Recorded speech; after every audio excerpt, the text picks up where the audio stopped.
I feel, ladies and gentlemen, I'm almost talking to a group of people that I'm sort of grandma teaching you to suck eggs, because there's so much wisdom in this room tonight that, you know, if I do insult any of your intelligences this evening as I talk along, please, you know, please do forgive me.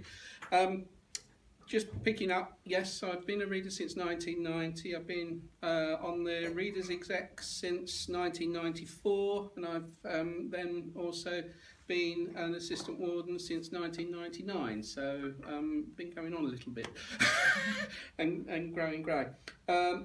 Church-wise, I started my life down in Bedfordshire, and that's where I came to have an interest in being a reader. And then I moved up to Sheffield when I came to the university up here and enjoyed my time here, and met my wife, and then I moved up here permanently in 1986. So, and then joined St John's Chapeltown at that point. So, and since that I became a reader in 1990, as Imogen rightly says. Back in those days, the gentleman, some of you may remember the gentleman called Tony Hawkins, who would actually from time to time ring you up and say, "Now then, lad, how about doing a turn on Sunday for me?" And that was the way he used to introduce himself, as to he wanted you to go out and do a service. And I was counting up in my head earlier on today. Been around, I think, 25 parish churches in the diocese and done services, and also I've been to about 5 non-conformist or non-Anglican churches and taken services in my time. So, anyway, picking up on what we're doing tonight, I'd like you to turn to the very back of your leaflets this evening. I'm going to set a scenario for you. You can do this either on your own or in pairs or in threes. Okay, I'll read the scenario for you. It's 9:30 a.m. on a Sunday morning, and the phone rings just as you and your wife are leaving for your own parish church service. The caller is the church warden from the next parish in rather a fluster. Their vicar has been taken suddenly ill on this morning and rushed into hospital. They are unable to find any other clergy to help, and the Archdeacon has given them your number to help them, having rung your incumbent to check that you are not doing anything in your own parish. Their service is sung Book of Common Prayer Matins with choir and with baptism, and it's due to commence at 10:45 a.m, bearing in mind it's now 9:30. Both church wardens have only just taken on their roles and have no idea how to deal with this situation. The Archdeacon, who has had to rush off to take the main cathedral service, has said that you are an experienced reader and will be able to sort out their issues. So, how would you proceed, assuming you are available? What would be your plan? Who would you call and contact, and why? And what other things would you do, and why? I'm going to leave you with 10 minutes or so, a quarter of an hour or so, to sort of work through that yourselves and work out a plan of strategy. Perhaps you might like to do it in groups or 2 or 3. Put it on the door and say, "Go off to the local cafe." Not like what you normally do on a Sunday morning. Sorry. That's quite all right. What did you come up with then? Team A, we'll call this over here, shall we? Yes. Yes. Well, obviously it's the biggie is the baptism. Yep. I mean, you're really going to cover, aren't you? But we don't do baptism. Therefore, the church warden needs to get in touch with the baptism family straight away, because they're the foot of the party. And one suggestion was there may well be a retired priest in the area who could get there in time to do the baptism. Yeah. But you don't do the baptism. No. Correct. When I go, which hasn't been for a long time for BCP, one of my things is that, I'm really happy to come, but I don't sing the responses. I'm very happy for you to get the choir. Sure. I suggested the choir. Because you should do it, if you're going to do it, you should do it well. I wouldn't do it well. Sure. Okay. That's my bit. Okay. And any other comments from that table at all? We did think the Archdeacon could leg it back from the cathedral to the baptism. Put you in it in the Ah, that's a good idea. Okay. What about this table? Or the area dean. Yeah. Oh, keep him happy. Yeah. What about this table over here then? Number one was pray. Pray. Okay. And Catherine had a good idea about the baptism. If we noticed it's 9:30, Mm. so that's assuming your service is going to start at 10, Mm-hmm. which means that there's 45 minutes until the other service starts. So if you get in touch with your vicar, and it's only the next parish, Yep. you can get the service going. Your Yep. vicar can come over and do the baptism bit Mm-hmm. at the end of this service. Very good. Excellent. There's thinking for you. Anything else? How would you sort of organise with the church? How would you sort of organise with the church what we're going to do? Ask them what readings they're expecting Mm-hmm. and look up to see what you've got. If you've got something on that, that's fine, but if you haven't, Mm. take some other readings and persuade them to read them instead. So that you've got a sermon that fits in. Sure. Might be worth having a sermon that's a sort of generic baptism sermon. Mm-hmm. Yeah. But it's no good if you've not got a baptism. But if the baptism's going to be happening later on and the baptismal family are there, we might as well hear one. Yeah. You Yeah. could probably I was find just some- thinking, as readers who go and do baptisms, we're unlikely to have a baptism sermon. No, but yeah. I'm just thinking, but You may have heard your vicar do one. But I preach That you could regurgitate. yeah, I imagine it happened, which is not the sort of thing you'd have necessarily. I've got a baptism sermon. I take it back, everybody's got. but that's due to the It's fact the experience that in the I room. preached at a baptism Yeah. when the priest actually did the baptism in the same service.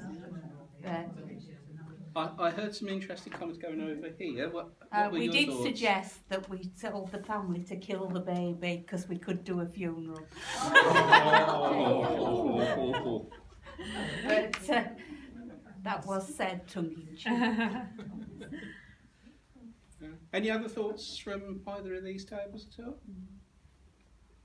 No. What about over here? We thought we'd check we got our robes. Yeah. What else? We thought we could call a retired vicar Mm-hmm. if there was somebody in the parish that we knew would be willing to step in. Mm-hmm. We needed to speak to the church warden. We felt like if they have a service, order of service, or order of service, it would be helpful for them to tell us or note down what we do when in terms of processing in, standing up, sitting down, all of that. Yes, if they could annotate a copy of it before we got there, we thought that would be really helpful. It would. If you're absolutely snookered, and oh well, Great Aunt Bessie's come from Canada, and we've got the cousins from Australia, and they're only here this week, and you can't get anybody else, you can try and make a bit of a show of it for them. So have the child and the parents up the front, do a prayer, get the parents up, all that malarkey, process down to the font, do a Thanksgiving liturgy or something. Yep. That fulfills quite a lot of the kind of public expectations Yeah. without actually doing a baptism. Yes, we thought but you'd have to talk to the family, but if they hadn't already had the Thanksgiving for the birth of a child, Mm-hmm. then you could take that liturgy and do that for them, and then say that they could have the child baptised fairly quickly, if you like, by the vicar at another occasion. Yeah. But you would need to talk to them and make sure that they hadn't already done it, because otherwise it might feel a bit weird. Don't let the inexperienced church wardens palm you off with all the grief from the family if they're not happy, Yes. because it's nobody's fault. Yes. Okay. Thank you Do all. we think of anything else? Anything else? Yeah, intercessions. Oh, yes. We need to check if anyone's down to do the intercessions, whether we have to Absolutely. do them. And if we do, then grab your new patterns of worship or whatever. Or David Adams. If, Yeah. if you haven't got David Adams, it's Yeah. really useful, those three books. Excellent stuff. Clouds of Glory, Yeah. Traces. Traces or something or Yeah. other. something of the glory, yes. The thing is though, sorry, if it's BCP there are set prayers in it anyway. Yes, Yeah, there are. there are. Yes, there are. BCP, if they are actually following BCP, that's BCP why we Matins set doesn't up have the Bible intercessions. Bible, Mm, so that you know what county calls are expecting. Yes. yeah, exactly that. But there are set prayers in BCP which just follow on if you just carry on through the service. There are, but quite a You lot can of add one in. churches have a set of Yeah. intercessions Yeah. that they tuck in with a sermon Yeah. at the end, because there Yeah. isn't really a place for a sermon apart Not from doing that. the very end, is there? We thought that if we were speaking, we need to know whether it was from the pulpit or not. What was expected? That's a good point. Yes, know whether you're speaking from the pulpit or elsewhere. Yeah. Any other thoughts? Say sorry if you come down with glandular fever and you can't make it. In desperation, driving to a ditch on the way there. Well, this scenario was one that I was faced with in 1998 when Tony Hawkins picked the phone up at 9:30, having spoken to the Archdeacon prior to that, and actually landed this one on my plate and asked me if I would go and sort out this service. All right. Now, as it was, I wish I'd had all your experience and all your thoughts on this. As it was, with the baptism, I knew a gentleman called Hector Franklin who lived in our parish, and Hector was a retired priest. And so I picked the phone up directly. I'd finished speaking with them and arranged for Hector to come along after the service at 12 and actually come and do the baptism. Got in touch with the church warden and said, look, it does give the baptism party a little bit more time actually to sort of get ready, you know, and do things like that, and actually come along, and they're not, you know, they're not being sort of rushed on the Sunday morning that they're there. That dealt from that point with the baptism side of things.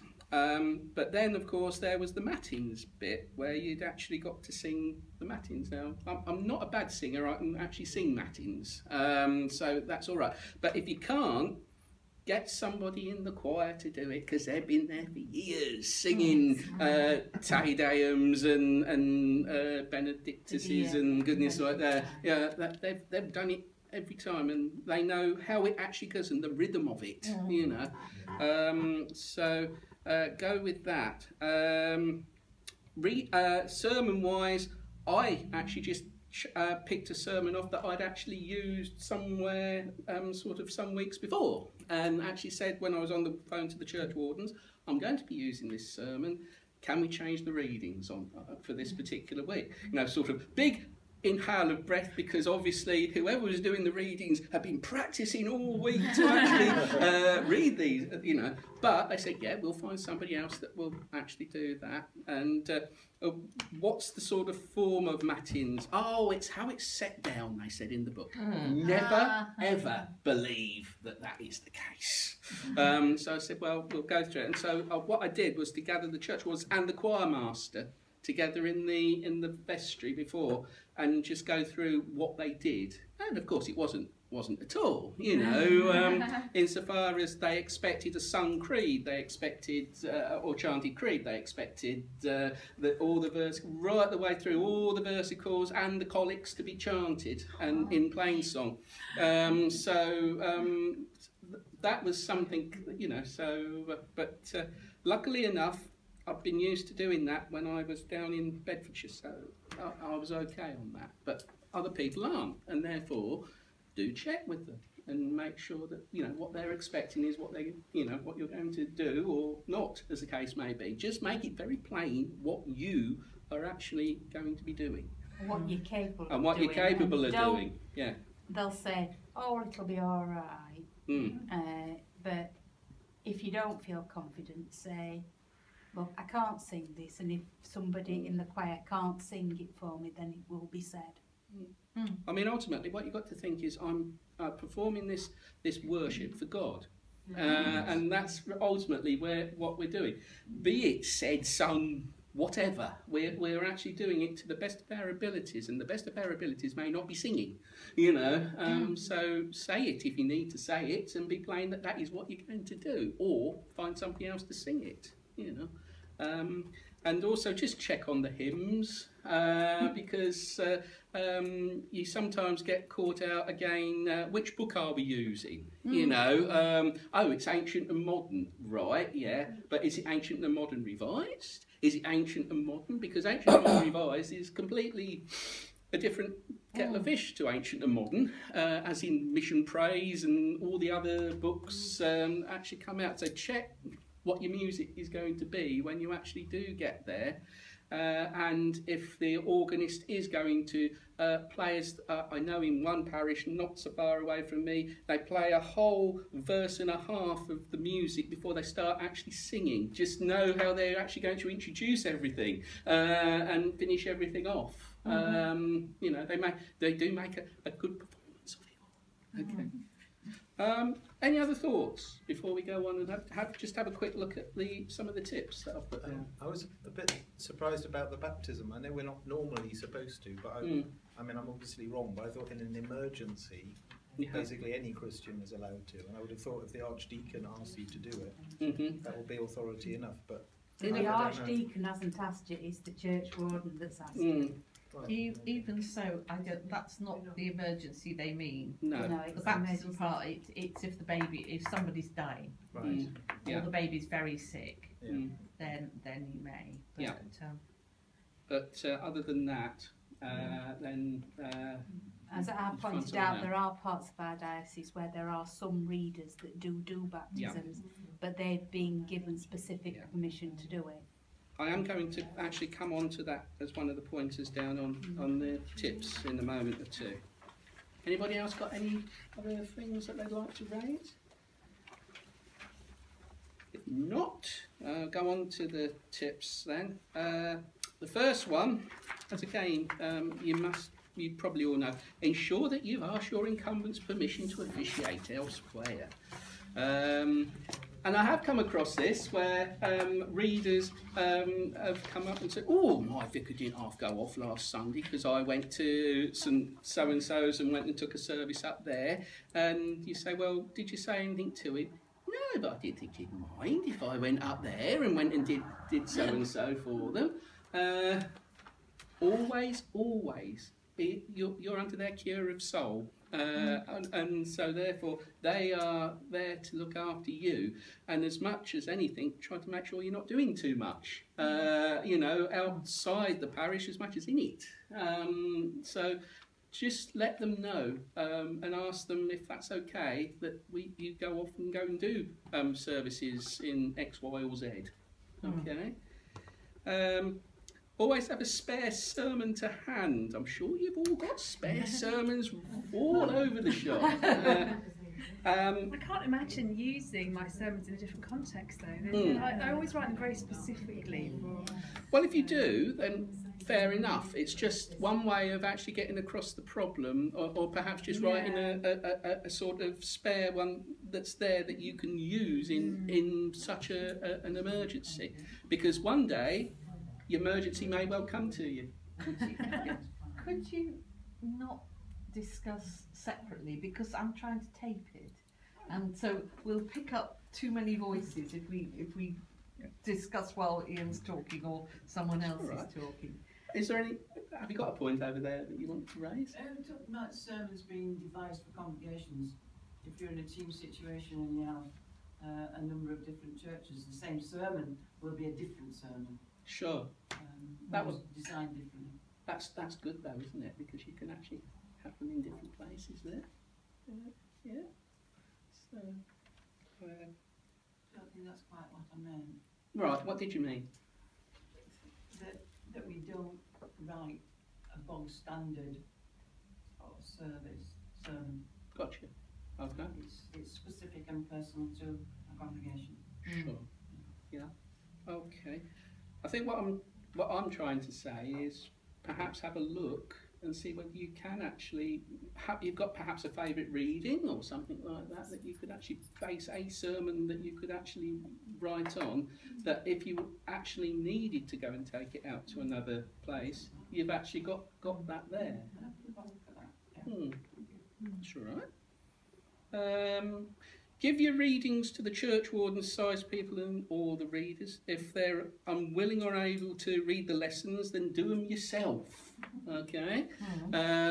Because sometimes they'll say, "Oh, well, I've been practicing Job 5 all week, and you're asking me now to do Jeremiah 3. No, because it's got big words in it. Well, all right, fair enough. Be prepared to go and do it yourself sometimes. Never, here we go. Never, never, ever accept the church warden's explanation that the service is usual. It never is. But I think you'll all know that anyway, from your experiences that you've had over your time. Always check exactly what they're expecting of you and what you expect of that service, so that it is a good, profound worship of God when you're actually going there. Check the type of service you're expected to conduct. Now that sounds a silly thing to say, but some people have turned up. I know readers have turned up expecting to do a common worship or all age service and found themselves stuck with Book of Common Prayer. Likewise, I've known Book of Common Prayer people turning up and finding themselves surrounded by children and expected to do an all age worship service. And so it's as well to just check what they're expecting of you, and just ask the question, and ensure that you make it plain that what you cannot do as a reader. All right. So we've been talking about Holy Communion except by extension, and only then when with agreed permission. Now there's a number of churches across our diocese at the moment that are getting permission, because there are more and more parishes out there that haven't got incumbents anymore, and they haven't got them at the moment. So it's as well to actually check whether their church council have actually gone through and actually approached the bishop for permission to actually have extension communion, because if they haven't, then they shouldn't be doing it, basically. So I've been asked by a church, have you? And I said, "Have you been given permission?" And he said, "You don't need it." I said, "Yes, you do." Yes, you do. Yes, you do. So always check, and also with the baptisms, we've been through that tonight. Except in emergency, and I've put on here by express permission. There are 1 or 2 churches in this diocese where they have been given express permission by the bishop, because they're going through so many baptisms that they need people like the readers to actually help them to do them. There are also dioceses across this country now, Oxford and Chelmsford, I think are 2 of them, where they allow the readers, or the lay ministers, they are there, not readers, they're lay ministers, to actually officiate and do baptisms. So you may well come across people who will say that they're readers who do baptisms. But at the moment in this diocese, that is not the case. Okay.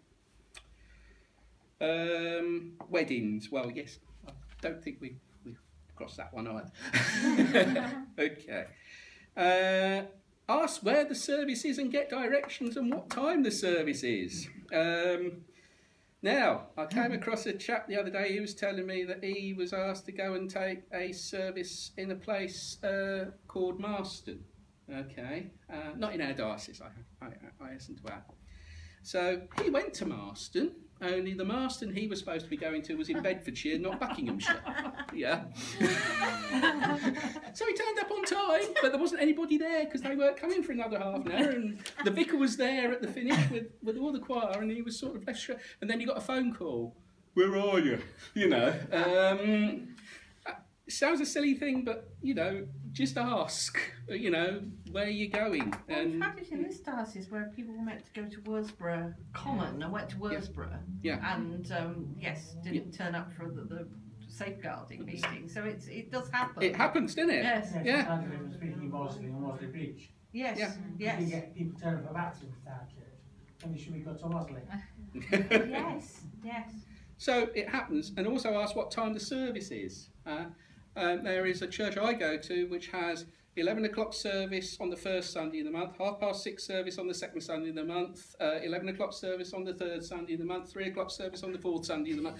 You have to know what the time is that you're actually going to go and take the service. Yeah. Would you ever ask if there was a reserved parking space? Do you know, I've not had that one. No. Have you had that one? No. I just know some churches have such limited parking or in really awkward places. If you get there a bit tight for time, you have to park half a mile away and then trek up a hill through a field. Oh, yes. Oh, yeah. I've not had that one, but I'm sure some of these good people may have done so. So, anyway, be flexible, whether more traditional, contemporary to what you may be used to, and just work with the people that you're working with. They may expect really real rigid tradition. Our vicar went to take a service of Evensong not so long ago at a church in our deanery, and they expected him to sing, and they expected him to sing well. And when he sort of gave a sort of flat note, when he was trying to sing the versicles, the organist got rather narked with him after the service and said, "You ought to have sung that, aren't you singing these sort of things?" And he said, "Well, we don't do that service in our parish, And said, "What? Don't you?" Just be sort of aware of the actual tradition and the more of that particular parish. Okay. Now, I wish the dear late Pam Richardson had been here for this next one. Robing or not, if anybody knows or knew of Pam, she had a very, very sort of particular, you must robe and you must put your robes on and they must be right, sort of attitude to life in all things, shapes and forms. In actual fact, she all signed as becoming a reader, a document that said that every time you take part in a service, that you should be robed. Yeah. And your priest has done that, so you do not have permission not to robe, really. Even though likely most of us do services where we don't robe. Because our incumbents more than likely are the people that tell you you don't, and your church council tell you you don't. And really, it is down to the tradition of where you're going on the robing side. Turn up with the robes, you can always not wear them. Yeah. So always ask whether it's a robed type of parish or not. Okay. Expected length of service. Now you see with that one, I've come across churches that expect, for instance, sermons to be at least 20 minutes, if not half an hour, because that is what they expect on a Sunday morning from their preacher. And other churches, if you go on beyond 10, you've lost them all and they'll all be going home like that. Yes. We used to have a gentleman at Chapeltown who used to sit there in front. He did it to the David Lunn, the Bishop of Sheffield, one Sunday. We were sat there, and he come in late because he always did, and he always made everybody say good morning to him as he walked up, 11:15 when the service started at 10:30, and David Lunn was in the middle of his sermon, so I said morning, and he sat there and he sort of kept saying morning to David Lunn, who absolutely ignored him. But after then 10 minutes of David Lunn going on, he started going like this, and then he sort of waved his arm at David Lunn like this. And at the finish, David Lunn did get the idea and stopped, and he said to the vicar afterwards that we've got some fairly lively members of the congregation at our church. And that was David Lunn's sort of thoughts. But it can happen. So just be aware of the length of service they expect of you. That's really what I would say. Are there any children or babies present or going to be present? And is it going to be a Sunday school? Maybe not be something that you think of straight away, but actually if there are children there, then perhaps it needs to be something that is sort of adapted to them. If that's especially, they might even have a special space for the children to actually be talked to before then you go on and talk to the adults. That can happen. So be aware of how they actually look at youth work in that particular parish. Do they? Do they have youth work? Who knows? Size of congregation, that can make a difference, because there's a church out in my part of the world where they all sit at the back. Yeah. To a row. They sit at the very back 2 rows. And I remember asking them one Sunday, well, why have I got sort of cholera or something? You know, no, the radiator's here at the back and it's really lovely and warm. And I have to admit, yes, it was cold as ice up where I was, you know, but you could understand where I was. So I ended up walking down to we don't do that, you're up there, you know, and that's where you belong, you know. So, really take into account the size of congregation. There might be 5 of them all huddling the radiator at the back, but that's what they've always done and they've always been used to, and you're not going to change them. And you can go down there and try and talk to them, but they still want you where you're supposed to be, up in the perch. So there we are. The sermon therefore becomes, love thy neighbour as thy love thyself, because I need to be as warm as you. That's and I will take that one with me next time. I like it when they wrap humbugs at the beginning of the sermon. Oh yes, where they rattle all the sweets. Oh, it's gorgeous. Is that an indication of a long sermon or a single humbug? In Todwick, when you get in the pulpit, you can see, because we've got box pews, you can see in every box pew, and they all think you can't see them. And one lady, one evensong, decided to clean her handbag out and put all the stuff in her bag, and when he was going out, I said, is your handbag nice and clean now? And she was like, Todwick was where I had a really, I went and did an evensong years ago at Todwick, and I remember thinking it was Jack in the Box church, because we were all stood there singing, and then you got to that bottom, let us pray, and the entire congregation disappeared. And you thought, all right. It's very handy though. It is, isn't it? Yeah. Because if you want to do a dramatised reading, it's no problem being God, because you can just sit in the pulpit, nobody can see you. Yeah. And then somebody bought their dog, and it was running around in one of those box pulpits out there, and I stood there doing my sermon, watching the dog all the way through. Do you know what he's talking about? Rosemary. It's not important that I did an evening service and the organ in this church is at the back. It's about 40 years old building. But the organ is at the back. And the organist, as soon as I got up to preach, he turned round and I thought, oh good, that's good, because they don't always do they? No. Anyway, he sat down, he's still on the organ stool and took his hearing aid out and put it down.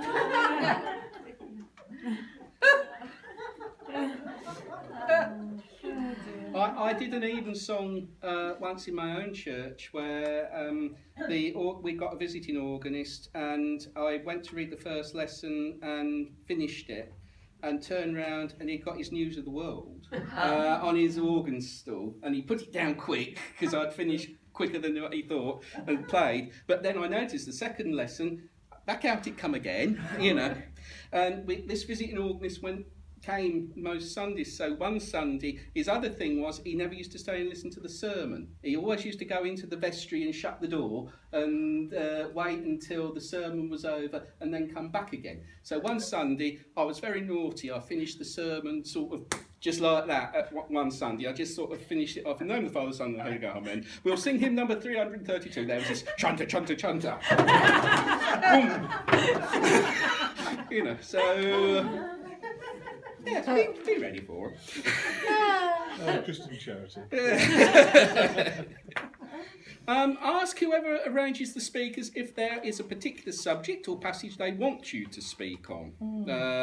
Or alternatively, as the next one says, perhaps there's something they may not want you to speak on. You know, so just be aware of that. It might do them good to hear something they don't want you particularly to say, but at the same time, you've got to think that the poor old vicar or whoever's coming back the next week is going to have to pick it up from where you've left off. So it's best to sort of stick to a very neutral sort of say it in a place where you're not familiar, shall we say.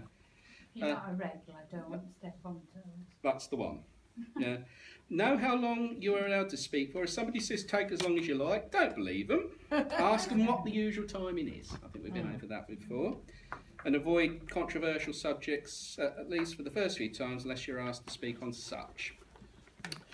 I wanted to ask a question about that. Yeah. Because I've just been asked to take morning prayer at a local church.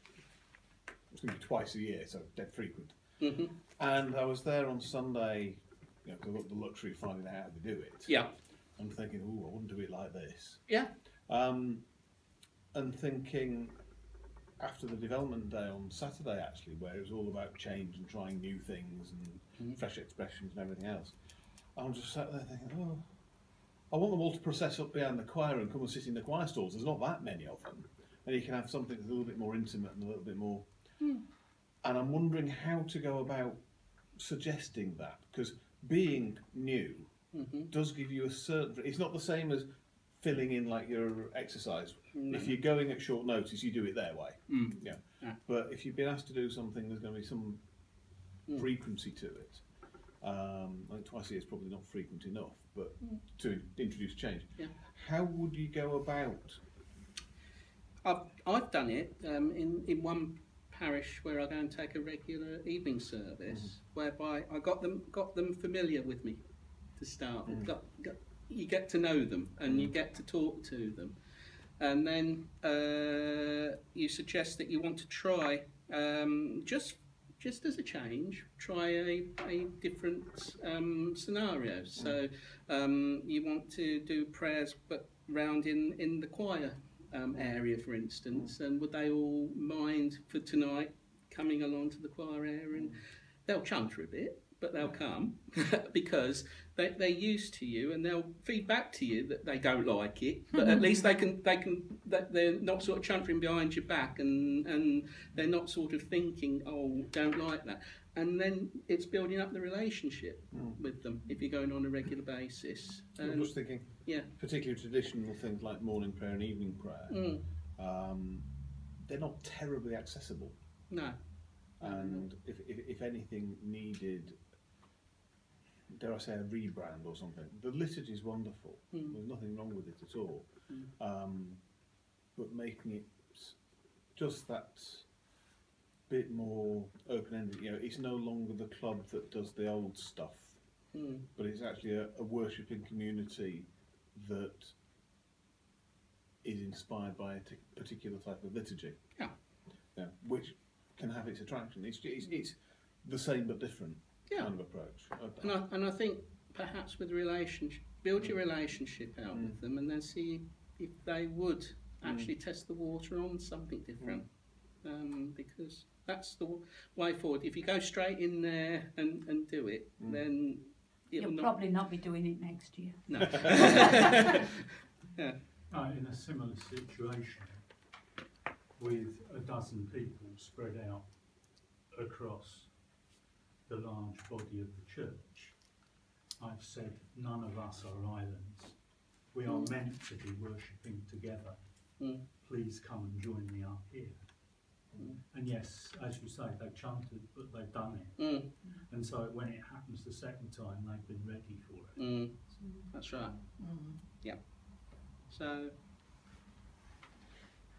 know your audience. Coming onto that one, and if possible, visit the church just as part of the congregation if you possibly get the chance before you preach or lead the service there. I've just my friend actually put this comment in, who's actually a pastor at the Sheffield House Church, because I asked him to have a look through my notes before I came, and he said, he says, I've been along to somewhere where I talked about the women's part in the church, and he said, you don't want to speak on women should be silent in the church if all your congregations are ladies, or indeed part of the Anglican Communion as we are, you know, because we've got alternative. Have a conversation with the current leaders. How different from your own congregation are they in such things as age range, music, hymns, the like, and what musicians do they have? And do they only have one version of the Bible? Now there's one, because the church I go to once a month has just reverted back to the King James version. They've tried using the new international version, didn't like it, so they've gone back to Thee, Thou and Thine.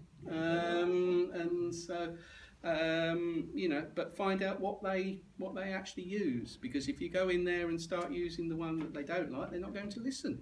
And that's what's happened in this particular parish. They wouldn't listen because they said it wasn't the right translation, and it was a heresy on what they'd actually sort of been given. So preach on 2 Timothy 2:8-15. Do not avoid wrangling over words. Correct. Or whatever it says in the King James version. Sit with the congregation, worship them before you speak, if possible, unless you're taking the whole service. Talk to people afterwards. Try and gauge them when use them the next time you visit the church, and see what they actually made of your sermon and the way that you took the service, and get some feedback. It's useful, and see what they actually say, and don't take it sort of as a negative criticism. Take it as a positive one, what they're trying to say, because it may actually help to build up your standing in your actual way that you communicate in God to other people. Then again, there may be times when you think, oh, they got this wrong, and that's that is you to sort of look at that and sort of make your own decision on that. But do just listen to see what they say. Try and get feedback from them. And it may seem daft, but make sure you have a way to get home after the service. Now, that sounds a silly thing, but again, I know of an old pastor who didn't drive, and he was speaking at a church some miles away, and he managed to get there under his own steam, i.e. on a bus. Evening service, last bus went 6 o'clock. Evening service, 6:30. He managed to get there on the 6 o'clock bus. Fine. And after the service, they all shook hands with him and said, "That was a lovely service, Vicar," and off they went and left him standing. Okay? Because they all thought that he had got his way home, and he hadn't. So he then had to call up his wife from the phone box and ask her to come, and it was a 60-mile round trip, coming up and picking him up. So he got home about 10 o'clock that night. So make sure that you have got a way of getting home, okay? And if your church invites somebody to speak, invite them for a meal afterwards. There's a nice tip, just to sort of get to know them and make them feel welcome, and make sure they can get home. Yeah. And then covering the monetary piece, that's the last thought that really we had there. As you know, we give our preachers a gift to cover travelling expenses. So this is again the chap from the church in Sheffield where I was talking to her, and basically it's down to yourselves really whether you take anything for travel or not. That would be really down to you to actually decide. What I would say is if you've gone a long way, like are in Chapeltown and I had to go all the way to Southampton, which I used to have to do, or out to Doncaster and take a service, then I might think a little bit more about taking travel expenses than if it's next door in sort of Wortley or Wentworth or somewhere like that, because it ain't far, So, but leave that really down to your own estimation, and especially if that church, there's holes in the roof and the windows are in, and they ain't got the money to actually give you, And you also see a little bit of what's on the collection plate yourselves when you actually take the collection. So that gives you an idea how they are sometimes. The only place that I've had that's insisted on giving me money is the place that couldn't afford it. There you are. And as I walked out, I pushed it in a box and thought, yeah. So, no. I'll leave you with this little tale, and it's the one where I started off helping in church, and it was one that spurred me on to be a reed, and that was looking after the major who played our organ in my old parish church in Bedfordshire. He was 100, right? Played the organ like a trooper, but deaf as a post, right? And our church insisted that they had proper church services with proper music at the proper time and wasn't interrupted, and it all flowed right. Okay, so I was asked if I would become organist minder. all right, which is an unusual post, but we had an organist winder. And the thing was, we worked out a series of signals between myself and the major. So, meant play, meant don't play, you're playing one too many, stop playing, and you've got one more to play one more verse. And all went well, until that fateful Sunday, when the vicar was up in the pulpit. And our vicar went on a bit in those days, and he got a bit sort of boring, but I sat there and listened and persevered, and he came across one particular point that he made in his sermon. And I sat there, even as a 16-year-old, and I that's a good point. you know. Well, and I always remember this because he said, the vicar was like there, he says, and now I reach my last point this morning, and he didn't know how true he was. He did not. The organ stops came up, they started playing. And you know, everybody to a man didn't argue, they just stood up. And I shall always remember the hymn, it was Now Thank We All Our God. And I think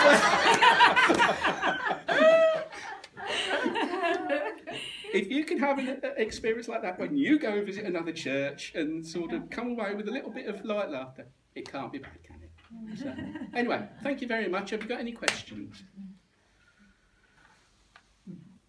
No? Well, thank you for inviting me. Thank you.